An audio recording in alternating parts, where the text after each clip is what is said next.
Hello everybody. Today we are going to make some beet kvass, which is a great source of probiotics. And beets have a very expansive nutritional profile. They are high in folate and nitrates, among many other things you can look up on the internet. But in general, they are great for enhancing athletic performance. They're vasodilators. They relax the blood vessels and open them for good blood circulation. They're good for the muscles for this reason. They get nutrients. They facilitate good transport of nutrients through your body. And then they offer lots of nutrients in themselves. The great thing about making beet kvass is that we allow the probiotics to break down those nutrients even more to make them more bioavailable, and that just means that they are more accessible to our body and we can use more of those nutrients. So when we ferment beets, we allow the bacteria to consume the sugars in the beets, so we get all the benefits of the beets. Plus, we don't get the sugar, which is not necessarily a benefit unless we need that energy. So this is a good all around. Now, what I do is I take organic beets and I trim the tops off where all the gunky stuff is sticking out. Even if you buy them without the greens on them, that's the best way to do them for beet kvass, because otherwise you're going to have to cut the greens off and let them dry a little bit, and then go through this process. So then I rinse them and rinse them really well. I use a little cloth to just sort of scrub all the extra stuff off, because the one issue with making beet kvass is there's a risk of getting mold on the top unless you clean your beets very well.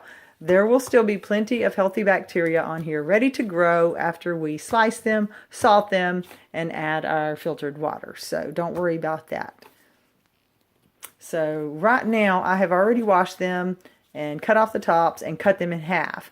And now I'm going to slice them up in this. You can slice them or chop them by hand.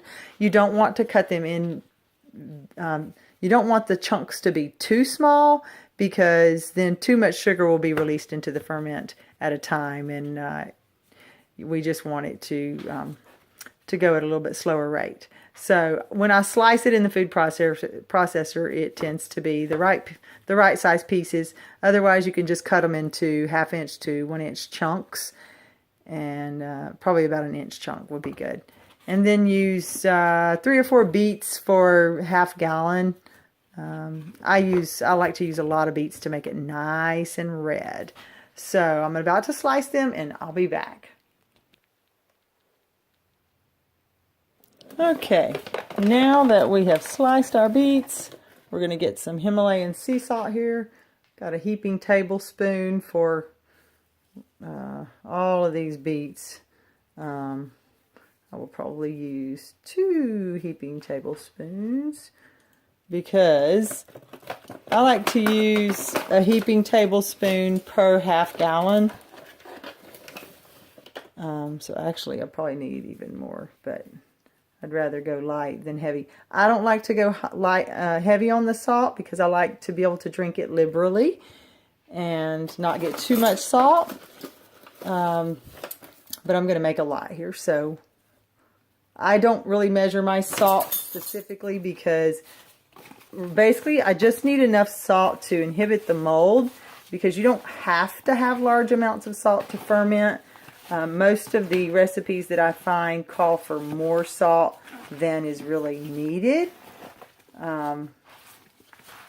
And we don't want it to be too salty. So we don't have to have as much salt as they call for. Now you have to be a little more careful about the mold is all. And I'll show you a way to do that, because if we can cover it and just let it be and not open it up and let it get access to the air, then we will be all right, and it should be fine and not mold. Now every now and then you'll get a white film on the top, and it might even get pretty thick, and that is called comm yeast, and that is not, it will not hurt you. You can just scoop it right off and go on with your business. and it may redevelop and you can scoop it off again, but it won't hurt you, and it is not mold. And I will be honest with you, when I have mold on things, if it's removable, if it's a piece like a flowering mold that's just hanging there in a round circle that I can pick up and remove, I remove it, and I have not gotten sick or anything from using the products that I've made and doing that. But that very rarely happens if you do the whole process the way you should. So there we go. We've got the salt worked into the beets. Okay, as you'll notice, there's lots of juice down here. When you work the salt into the beets, that pulls the juices out of the beets, and you definitely want to use that juice. So now I'm putting them into this jar, and I'm going to add my filtered water. Make sure my filter's on. Yep. And I probably used, let's see, about 20 beets. So 5 beets, 5 small to medium beets is probably good for a half gallon. So 2 gallons. This should be able to make 2 gallons. And this is, I think, a 3 gallon. No, maybe it's a 2 gallon. Either a 2 or 3 gallon jar. And so this should be plenty of beets to fill this up. And after I make the beet kvass, I can use the fermented beets and eat them. Or you can make a second batch of beet kvass with your beets after you drain off the first batch. But instead, I like to save the fermented beets and also have the beet kvass. And after we fill this up, we're going to cover it up. I'll be back. Okay, and the final thing I do is I put a few cabbage leaves, purple cabbage, organic cabbage leaves in there after I also rinsed them. And I just tuck those down into the water. You can see them in there floating a little bit, because they really facilitate the fermentation process and get it going. Cabbage is one of the best and easiest things to ferment. So just to make sure we get it going really quickly in the beginning, because if we get it going in the beginning very well and we get it off to a good start, then what happens is those little probiotic bugs, they keep everything else out. They create an environment where nothing else wants to live, not any of the bad bugs.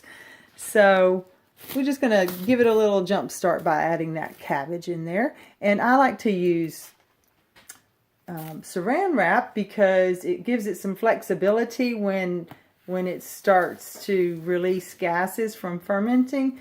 But we don't have to open it up and expose it to the air, which will increase the risk of mold. So now we can just let it sit and do its thing for, some people just do it for 3 to 5 days. I actually let mine sit for 2 weeks, as long as I don't feel like anything's trying to form on the top of it. You can keep an eye out on the top, and if something tries to start forming on the top, then you know that maybe conditions are not optimal. Sometimes if it's too cool and it doesn't get hot enough for this to start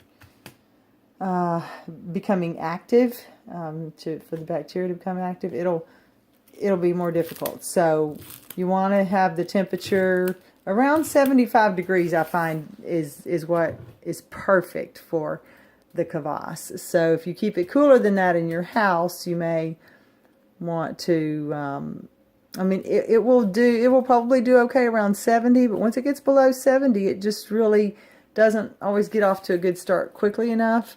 And right now my house is still a little bit cool, so we'll see what happens. Have a great day, everybody.